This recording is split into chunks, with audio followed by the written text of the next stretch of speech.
Hello, welcome to sunny Liverpool, famous for many things, including, of course, as the home of the Beatles.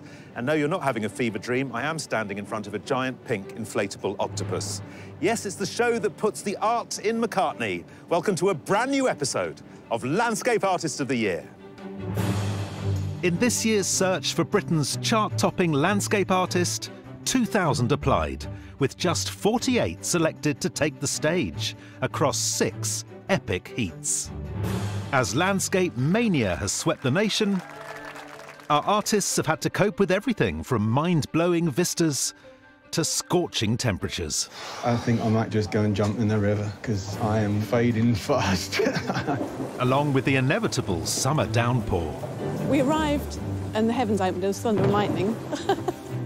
The prize they're competing for is a £10,000 commission for the Science Museum, celebrating the stark beauty of Orkney and its key role in the sustainable energy revolution.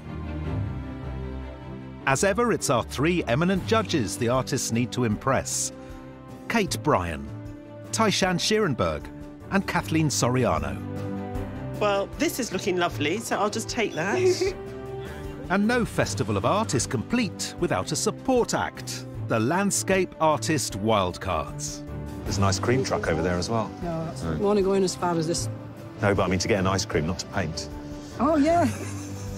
So, as they step into our octopus's garden, who will come up smelling of roses? A little bit worrying, but we're not going to worry. We're going to paint. And who will get lost in the undergrowth? Is painting relaxing for you? No.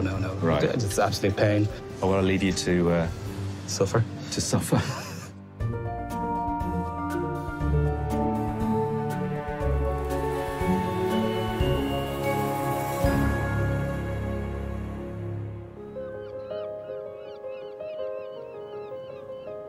Today, 8 artists are on Merseyside. Kieran Meister, a filmmaker and painter from County Wicklow in Ireland. From Birmingham, fine art student Rakea Aftab. Monica Popham, a digital media manager from Gibraltar. Essex architectural designer Kerry Doyland. Obviously, I'm feeling nervous. I can't imagine anybody in a pod wouldn't be. At the moment, everything is just like an adrenaline haze. Also taking part, Mark Bonello, an HGV driver living in County Antrim. From Kent, impressionist Penny Behrman. London-based painter and architect Quentin Martin. And Chris Dorning, a mixed media artist from Cumbria. I love Liverpool, work here a lot. Just really eager to get cracking and see what I can produce. Our artists have all been chosen on the strength of a submission landscape, which they've brought along today to display in their pods. But as they settle in and steel themselves for the day ahead, the intense morning sunshine is already causing concern. It's very, very hot and it's only like 10 o'clock. So it's just going to be a case of keeping the paint moist and stop it from drying up. The only thing I'm worried about is passing out from the heat. To tackle the light change during the day, I think you just have to commit to an early idea. I'm okay. I'm hoping that I do a painting that I like, you know.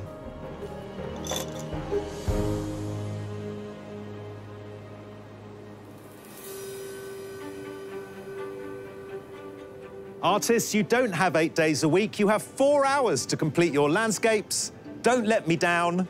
Your time starts now.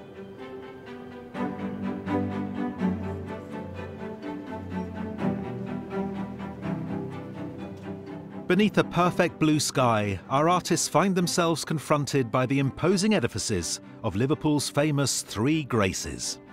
The Royal Liver Building and the Cunard and Port of Liverpool buildings, which dominate the city's historic waterfront and tower over the pod positions beside the Mersey.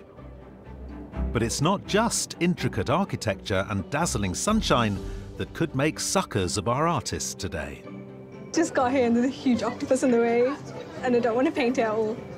Yeah, I'm not sure about the octopus. Maybe it'll have a tentacle coming in. Who knows? Maybe when the heat gets to my head.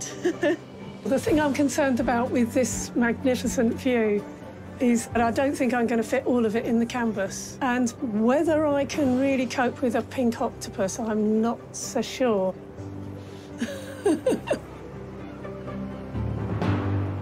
It's pink and surreal. It's very surreal. None of our artists are surreal today, are they? Well, it remains to be seen. I mean, it's going to be really interesting at the end of the day. We're going to have, like, probably two camps, like, ones that embrace the octopus, one that totally rejected. It wasn't here, it never happened.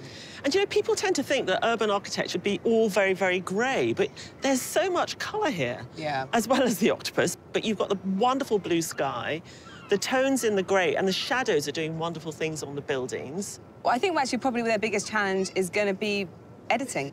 Not to say I don't want a big, full picture of this spectacular view, but I just love it when an artist identifies one thing that I would never think of. I mean, who's going to just do the octopus? Do you think, what would we do if someone just did the pink and green octopus, Kate? That probably would serve us right for putting it there. With an excited Liverpudlian crowd already gathering in the morning sun, our first artist has been inspired by the entire stretch of grandiose architecture looming over him. The view is quite complicated, but the whole experience of this place is seeing all three of them together in this very linear way. The composition actually lends itself to quite a long format, I think. Quentin Martin lives in London and has recently completed 8 years studying architecture. But it's rural rather than urban scenes that tend to inspire his work, as in his expressive oil painting of a panoramic river view close to his family home in Dorset. Quentin, that's a beautiful submission. It's very lyrical, it's very painterly. It's a large vista, but it actually is very intimate. Thank you. Now, we've given you these three rather sort of monstrous buildings. Yeah. Tell me what your thoughts are about tackling them. Well, although they're very blocky, they lend themselves, I think, to a very horizontal composition. That's basically about the rhythm of these sort of turrets and these domes and the towers and the shapes that they make in between them. Well, look, your drawing is appearing very slowly. There's obviously a lot to deal with. I'll let you tackle it. Thank you. While Quentin takes on the whole breadth of today's epic view, our next artist is being more selective. I tend to normally work with urban scenes, so I've gone like vertically. Kind of want to focus in on the foreground and then have the building in the back. Ruqayya Aftab is in the second year of a fine art degree at Birmingham City University. Her submission, a monochrome woodcut print of a bustling market in Pakistan, took around 3 months to complete. So faced with today's colossal built environment, she's changing tack entirely.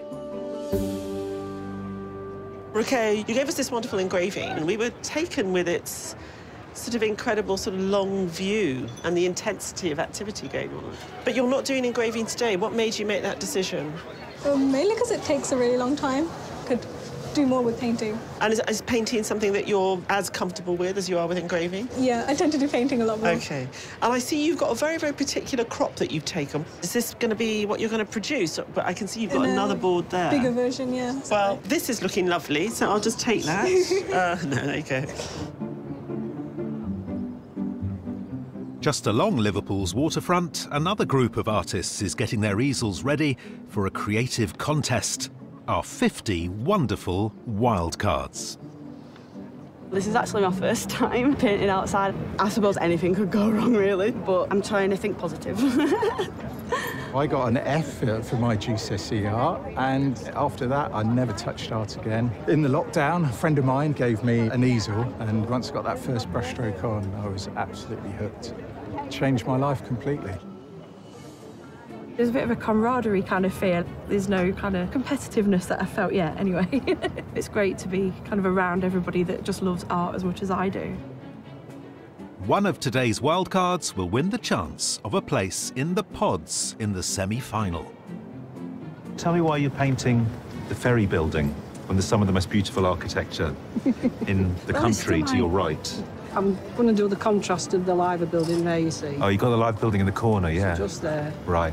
There's a nice cream truck over there as well. No, I'm only going as far as this No, but I mean to get an ice cream, not to paint. Oh, yeah.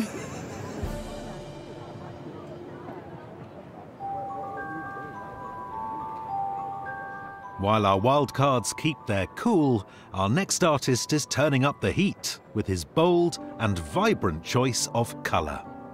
When I'm producing a landscape, I tend to start with a red ground. It's a nice dramatic colour to work onto.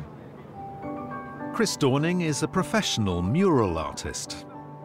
Building on a red ground with charcoal and acrylics, he creates striking, energetic paintings, as in his depiction of a tree he chanced upon while walking in woodland near his home in Cumbria.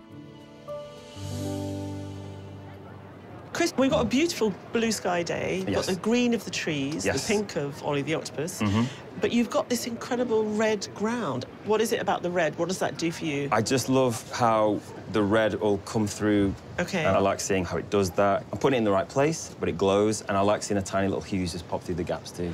And I know from your submission that you sort of came across this incredible tree and felt that you had to paint it. Yeah. We found it sort of really impressive and striking. Thank you. You are quite playful with the colours that you use in it as well. Yeah. I mean, it made me think a little bit about David Hockney. Mm-hmm. You know, today we've told you what you've got to paint. I mean, how does it feel when someone has made that choice for you? It's always tricky. It's a little bit school, isn't it? You've got to do that. But no one needs to be happy but me. And the three judges, just And, saying. oh, and you guys, yeah, sorry.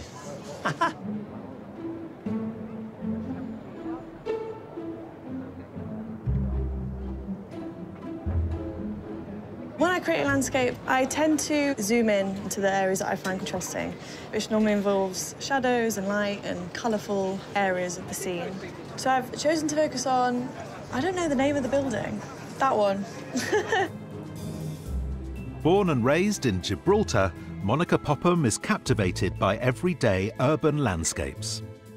Her acrylic rendering of a window and washing line back home was completed in 6 hours and features her signature tightly cropped framing. Monica, you have to be such a good editor when we present you with quite a spectacular, abundant urban scene as this. Why have you particularly chosen this part, the main rotunda on this extraordinary building here? I quite like the dramatic effect of the light against the columns. But you didn't go for the dome. I mean, you've given us quite a brutal chop. I just find it quite interesting if you get rid of all the noise at the back and then focus on the shadows and the light. Okay. So let's talk about your submission. It's this gorgeous tiny painting. I was so attracted to it because it was such an unassuming scene. What made you decide that this was worthy of being painted? Well, I walked past this building back at home in Gibraltar, with the light especially and the colours, it was all quite attractive. But it's the same with this one, it was such a huge building. But if you crop it into quite a small scene, it was interesting. Okay. Well, there's a lot to get done, so I'll leave you to it. Yeah, thank you.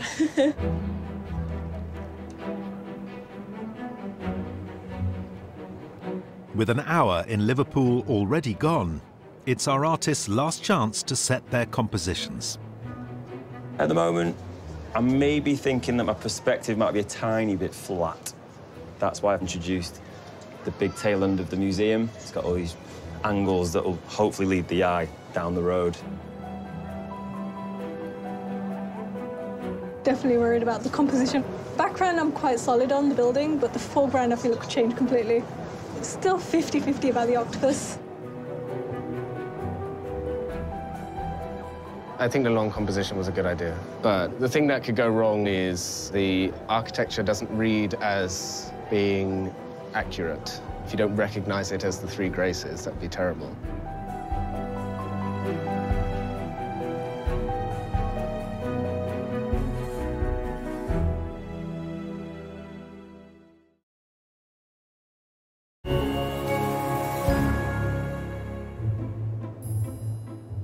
On Liverpool's waterfront, our artists are taking on the municipal grandeur of the city's famous Three Graces, along with a giant octopus thrown in for good measure.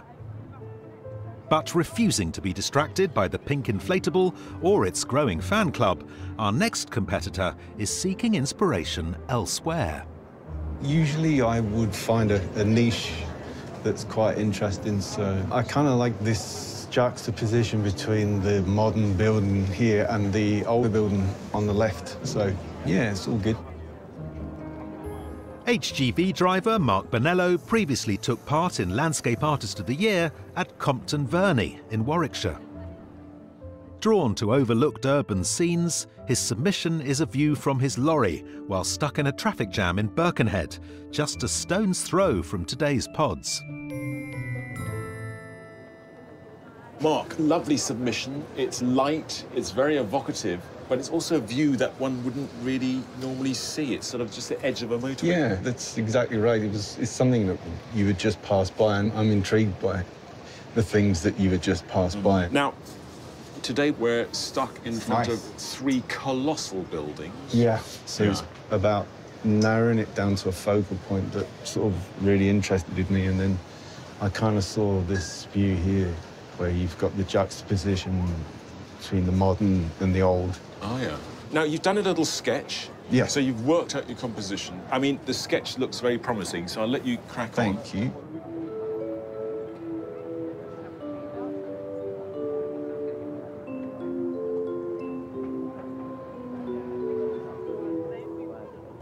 Today's view is a hell of a challenge because it's so monotone.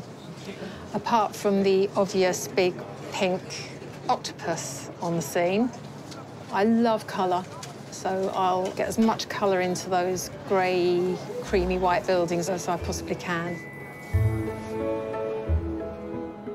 Kerry Doyland from Southend-on-Sea uses acrylic paints to create vibrant, slightly abstracted landscapes. Her submission shows a deserted terrace at the Venice Hotel where she took her first holiday after losing her husband to COVID in 2020. Kerry, this is a beautiful submission. You really transport me to this terrace. It's full of emotion as well. You feel it. It's brimming over. Thank you. And I love your use of colour. I was curious, did you start with like a very strong orange, like quite bright? Okay. I did. Which is where I am exactly at the that moment. here. Yeah. Okay. Is it something you always use, this sort of intense orange at the beginning? Yeah, but because these buildings are sort of pale, yellowy, grey, white, I've gone in with sort of lilacs and purples in the shadows. So a slightly different colour register. A different colour register. Well, listen, to put together these like purples and mauves with these sort of more acidic oranges, you really tread a fine line. You get away with a lot. I hope we get to see that at play today. Goodness, so do I.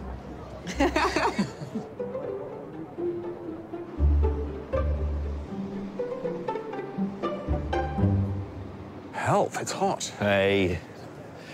The Beatles are from Liverpool, did you know that? No, I didn't. Yeah, they're from here. But we are here on this iconic place. Yeah. The Mersey behind us. Yeah. These 3 fabulous buildings, these monoliths. I mean, there's so much information. I mean, how do you even begin? So you've got to look at the beautiful cupolas, the towers, you've got to look at the shadows, you've got to edit it down, you've got to find something organic to counterpoint it. There is a huge pink octopus, which could count as an organic shape. Talk about the octopus. That's an option for them, is it? It is a very interesting option, but none of it doesn't really work with the rest of it. You might think, what the hell is that about? So it needs to make sense. So, yes, a bonkers, surreal kind of day. Lots of stuff for the artists to get their teeth into. Yeah. Well, we've got a gig on the roof in 10 minutes, so we better go and get ready. Okay. Liverpool may be on show in all its glory for our artists today, but for one, there's no place like home. Where I'm from in Ireland is very green and lush.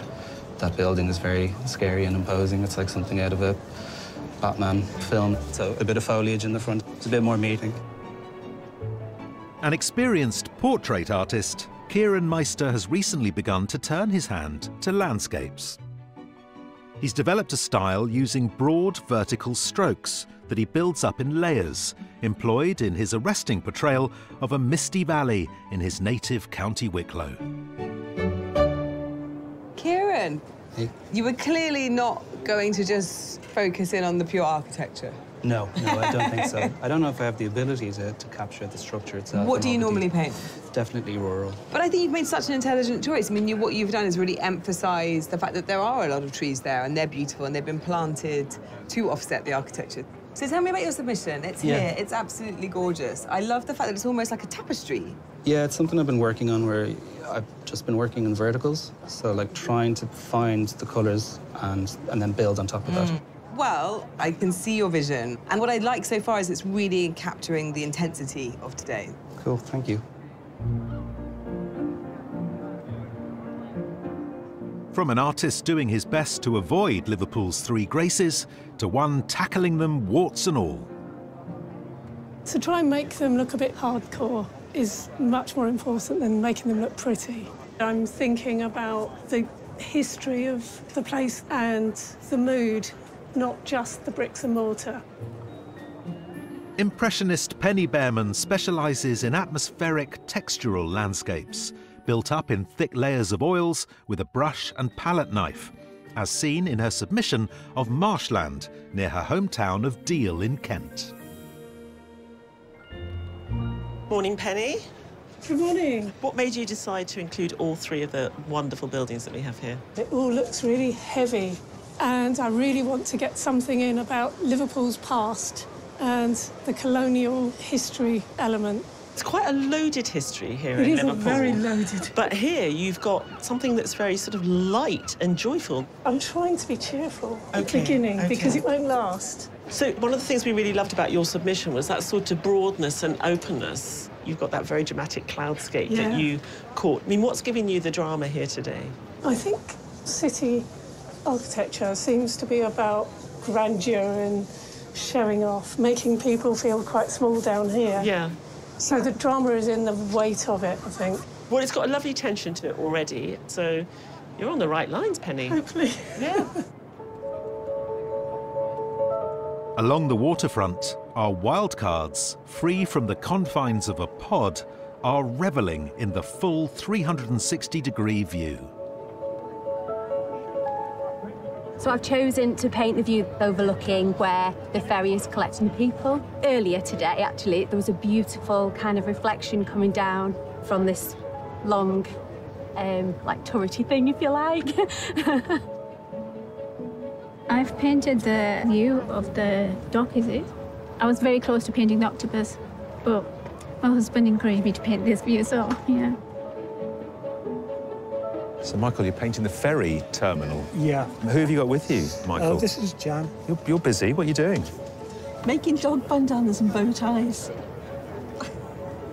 Making dog bandanas and bow ties. Do you have a dog? He's a cockapoo. He's a cockapoo in a bow tie. Yeah. Will he be along later to see us? He might be.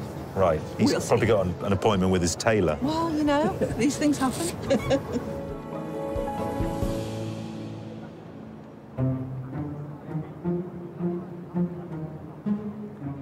Though the Mersey heat seems to suit the gathering crowd, back at the pods, some of the artists are struggling with the soaring temperature. I could pass out, yeah. Every time I make a mix, it just dries out instantly, you know, so I'm having to constantly add some thinners to it. Because of the heat, everything's drying on the brush and the palette. Just bone dry. Start to mix a colour, gone. I'm just letting my temperature out through the soles of my feet. As soon as I put shoes on, I feel a bit confined.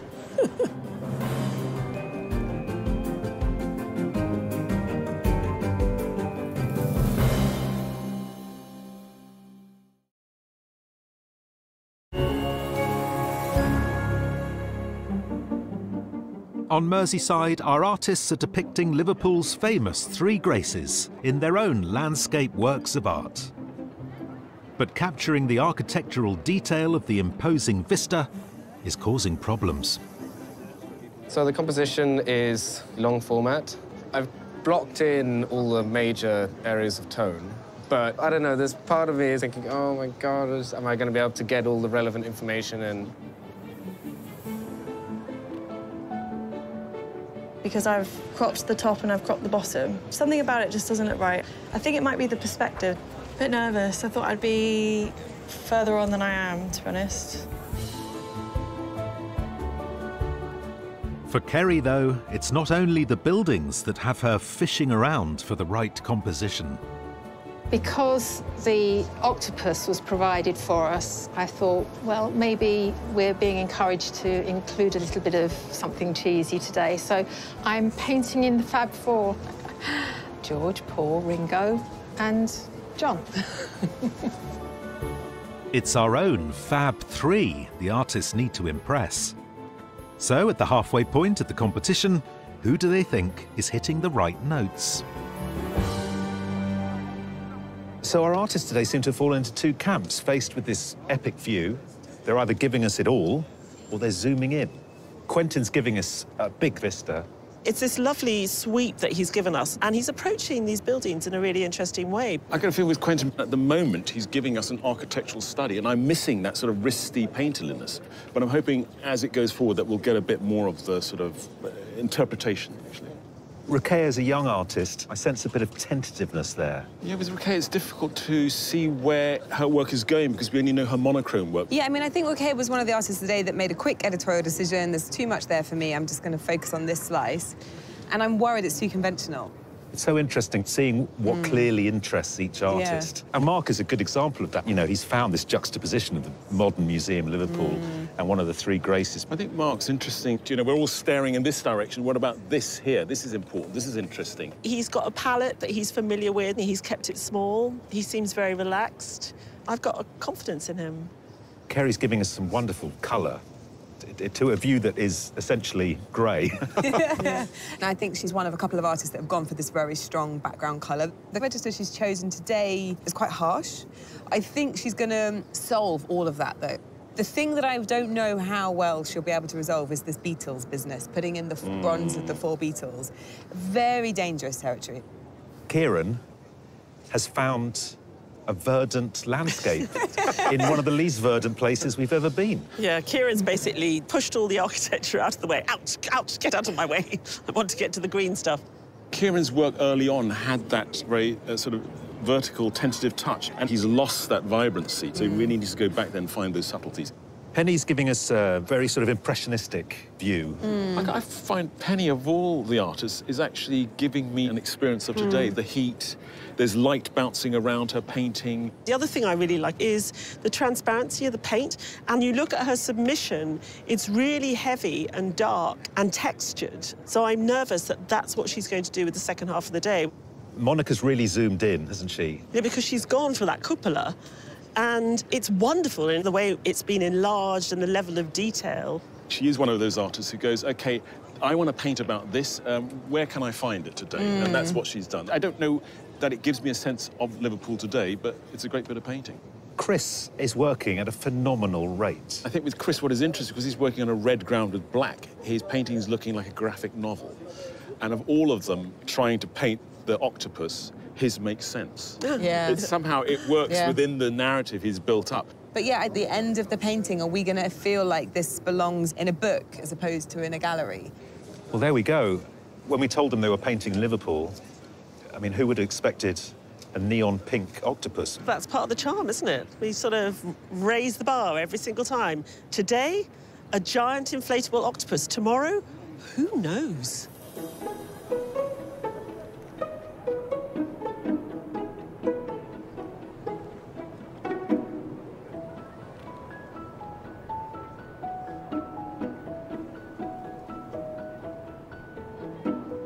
Chris, are you listening to any of the people walking past you? Yes, I am. I know the red is going, but someone I said too red, and off they went. That was their two-word verdict. That was my ego just popped. But in Liverpool, I've done some murals where all you get is, "That's boss meat." And I'm to live with that. But if you get that from the judges, we'll see you in the semi-final.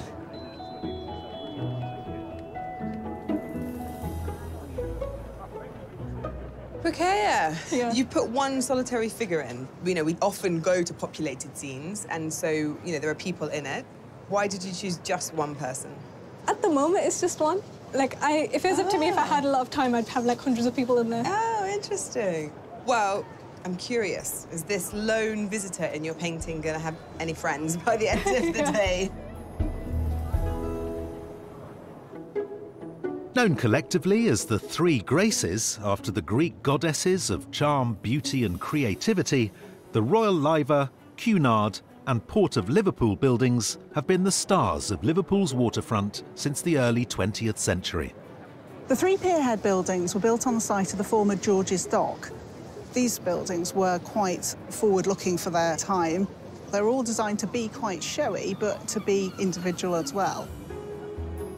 The Port of Liverpool building came first in 1907, followed a year later by the Royal Liver building, home to the Royal Liver Assurance Company. At almost 104 metres tall, it was one of Britain's first skyscrapers. But it's what sits on top that cemented the building's place in Merseyside folklore. The liver birds are very much mascots of Liverpool. The female one, Bella, is the one who looks out to sea to look for the sailors coming in, and the male, Bertie, is the one who looks inland and sort of coming home and looking at the city. There's a myth that should the two liver birds fly away, the city of Liverpool ceases to exist. In 1914, the Cunard building, headquarters to the Cunard Line Shipping Company, was erected between the two, creating an imposing waterfront welcome to the city. They were meant to be received as you arrive by ship from the sea and down the River Mersey. And I think a lot of people arriving in Liverpool recognise the buildings and know that they're home. Now offices, the Three Graces endure as a symbol of Liverpool's history as a port city of global importance. A legacy that has shaped its cultural, social and artistic spirit and imbued Merseyside with the unique character it has today. Down in front of the Three Graces, school's almost out for our wildcards. I was a student here at art college in the 60s, Right. but I never did anything like this. And I have to say, this picture does take you slightly back in time. You've taken away the road, taken out all the people. Well, if I had a few days, I probably would put all those things in. Right, okay. Claire, you produced two amazing views across the Mersey, totally believable. Are you local? I've come from Cornwall. What? Well, look, I get immediately transported. I know exactly what you're talking about in terms of light and texture and water, so I mean, it's really, really impressive. Thank you. Our three judges now face a difficult decision. Only one artist can prevail, but with today's wildcard split into two distinct camps, will they choose someone who's tackled the architecture head-on, or an artist who has turned to face the river? You are wildcard winner! Congratulations! Well done. And it's Melanie Thorne-Potton's sophisticated depiction of light catching the Mersey's surface that's the judges' favourite today. Just love the way that you're able to capture the water. It's just really believable. It's a really interesting use of the language. Thank you. Impressionistic without being too impressionistic. Yeah, it really feels like today. Fantastic, thank you. Well done. I'm a bit speechless, actually. Yeah, really, really pleased. Means a lot. I think my best friend's got a big part to play in today. She's pretty much had the umbrella held for me the whole day, so I'm very grateful to her. Melanie from Gloucestershire will enter a pool of wildcard winners from all 6 heats, one of whom will be selected for a place in the semi-final.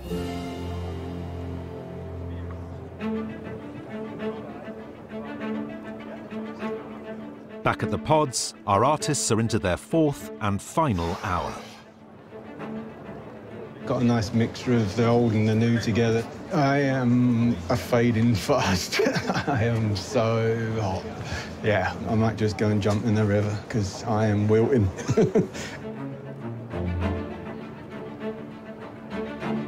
I wanted to use the trees to frame the composition, but I still have to work on the building, I think. I need to figure out how much detail I'm going to put into it.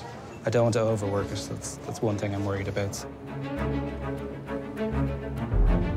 I want to get weight into the buildings. The sort of colonial past, I want it to look a little bit kind of ugly. So I had to build up the texture quite a bit more. It gets messy from here on in.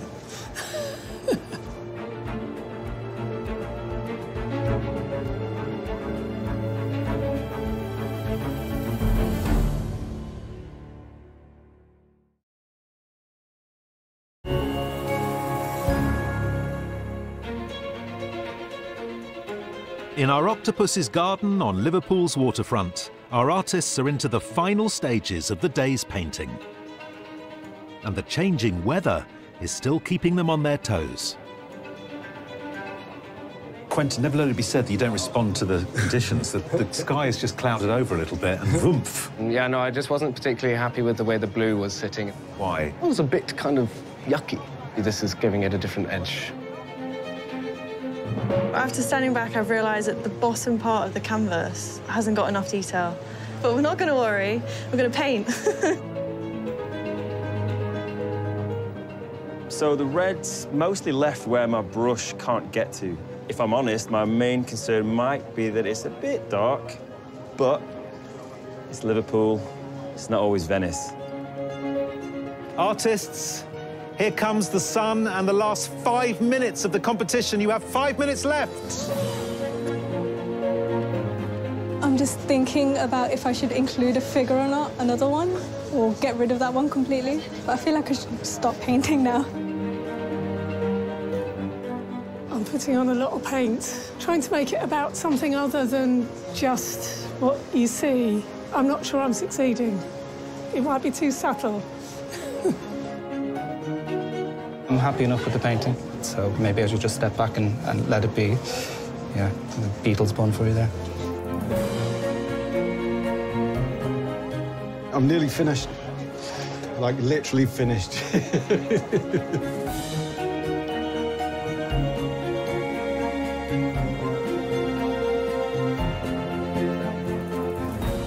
Artists, your time is up. Please stop what you're doing and step away from your easels.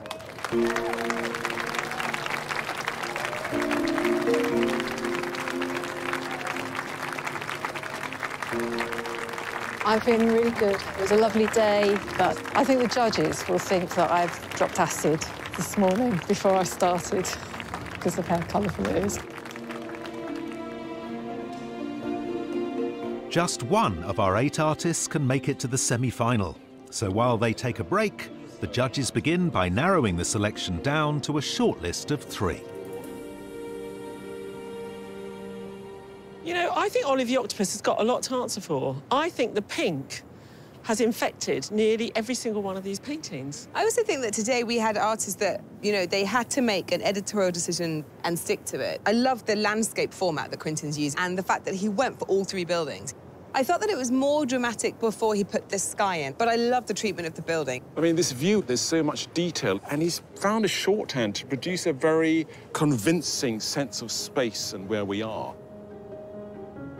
Mark, in a similar way, I think it's a really beautiful rendition of this space we're in. I love his contrariness as an artist. Well, he'll find a view that you sort of haven't given him. He found this tiny little corner, sort of over here, full of story, you know, in the way that you've got the modern jarring against the historic. It's a really solid piece today. I loved what Rukeya did because actually her painting feels literally like today. You know, the clarity, the brightness. Yeah, I must say I got it wrong at lunchtime. I saw Rukeya's composition, you know, it's flat onto the building, and actually she's resolved that issue by creating that space in the foreground and added to that the surreal sort of solitary figure. I love the way Monica uses colour. I love her eye. You know, she's just zoomed right on up there and chosen what to leave out in an intelligent way. But I think what really makes her paintings alive is there's so many straight lines and none of them are straight. They're all handmade. So it gives it a very sort of natural, organic feel. So, yeah, very clever painter. I love Kerry's painting. I think she's a great colorist. And actually, the thing that I like most about it actually is these very strange, peculiar purple shadows. You know, she stayed on the right side by having those Beatles figures not quite appear. But the psychedelic nature of it, it's sort of too reductive for me. Liverpool's a complicated and rich city. I feel this is a bit one note. With Kieran, I feel like I've fallen into his verdant, lush landscape that he sort of brought with him in his head. And that fantastic tower, which is heavenly almost. It's of here, but it's not of here at the same time. And he's done some really intense, beautiful things with the foliage in the foreground here. And it's original, this sort of vertical mark making. Penny's really worked her painting today. It's like she's been digging in the garden. I always like a painter who chucks it on and sees what happens. I feel like with Penny, I'm mourning a painting that I saw earlier today. It's underneath that paint. Yeah. And it had a transparency and a lightness of touch to it. Chris gave us that sort of burning, almost fluorescent red this morning, and we're only left with hints of it. But I do worry that by giving these buildings this red and black outline that's stepping too much into illustration, you know, you could imagine that, like, Batman's come to defeat the octopus or something. He's given us a completely different style to everybody else. I mean, that's what we want, isn't it? To make it even harder for us to pick someone to go forward. And that is absolutely what I feel that we've got today. Yeah.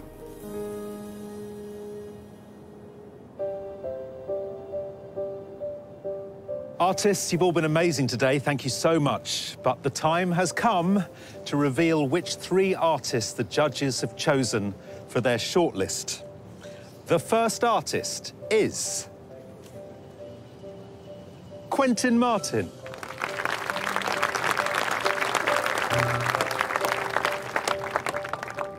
The second artist on the shortlist is Ruqayyah Aftab.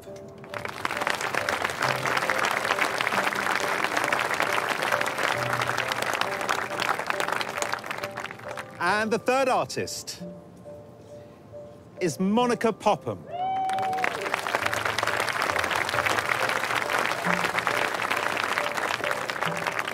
Thank you to all of you. I hope the rest of you are not too disappointed, but you should be very proud of what you achieved today. Thank you. The judges are now faced with choosing today's winner. To help them decide, they also take the 3 artists' submission works into consideration. Here we are in front of the 3 Graces with the 3 artists you have graced with a place on the shortlist. And we talked earlier about the variety of choices, the give us everything, give us a bit, zoom in, and we've got one of each. So Quentin gave us a dramatically lit facade of the buildings, and his submission, this lily-covered pond. I mean, similarities with Quentin are the way he puts paint down. He finds a very sort of brief, cursory language to tell us about, in this case, a little island on a lake. And today, in a very loose manner, he's given us these 3 monumental buildings. So very good at picking up the essentials in a beautiful, painterly way. I love that central building. He's made it the centre of attention in many ways. Which takes some doing when there's a giant squid in the picture. It really, really does. Well, you know, with Ruqayyah, I mean, somehow it doesn't look weird. I mean, how can you do that? I think it's the colour register, isn't it? It's really cool, it's stripped back, and I think if you compare it to her submission, you can see she's looking for cities that are populated, and you see it in both works, just in really different ways. Not just because the medium is so different, but I think in both of them, she puts an awful lot of information in there, but manages not to overwhelm us. Monica's world is quite a graphic world, but because I think the colours that she uses, it takes us into the painterly. They're quiet, inconsequential moments that have heat and space, and, you know, wonderful use of shadow. You can see whatever's hanging on the washing line casting a shadow. And we've got lovely shadowy passages here at the bottom of the tower, for example. It's curious, isn't it? Because they do take you to different places, so it's quite complicated when you have this range of possibilities to choose who's going to go forward, actually. Well, choose you must. You've got to pick one to be today's winner. I have an inkling who it might be. Oh, do you? I'm off to put a couple of squid on it.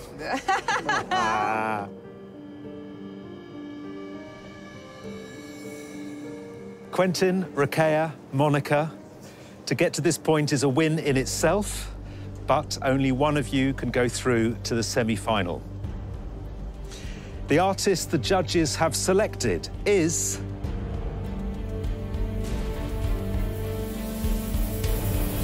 Monica Popham. How did that happen? I honestly can't believe it. Completely shocked. We gave Monica this huge municipal stack of buildings, and she chose just one turret. But by finding the right light, the right shadows, and the right sort of composition, she gave us the heat of the day, she gave us a sense of looking up in awe at these huge buildings, and all on a painting that was this size, which is just extraordinary. The plan for this evening is to drive home. I've got work tomorrow, so back to reality. And an ice bath would be quite nice. If you'd like to spend a day in the life of a pod artist in next year's competition, or want to find out more about the work of our featured artists, visit skyartsartistoftheyear.tv. Next time, we're in Kent. I'm not a fan of bright green, so it would be a challenge today. As 8 new artists put their necks on the line at Hever Castle, home of Henry VIII's ill-fated second wife. It's extraordinary. It's sort of drenched with Anne Boleyn, isn't it? So who'll be for the chop? Got a panic now. And whose work will be their crowning achievement? Apart from not having 3 hands, it's going great.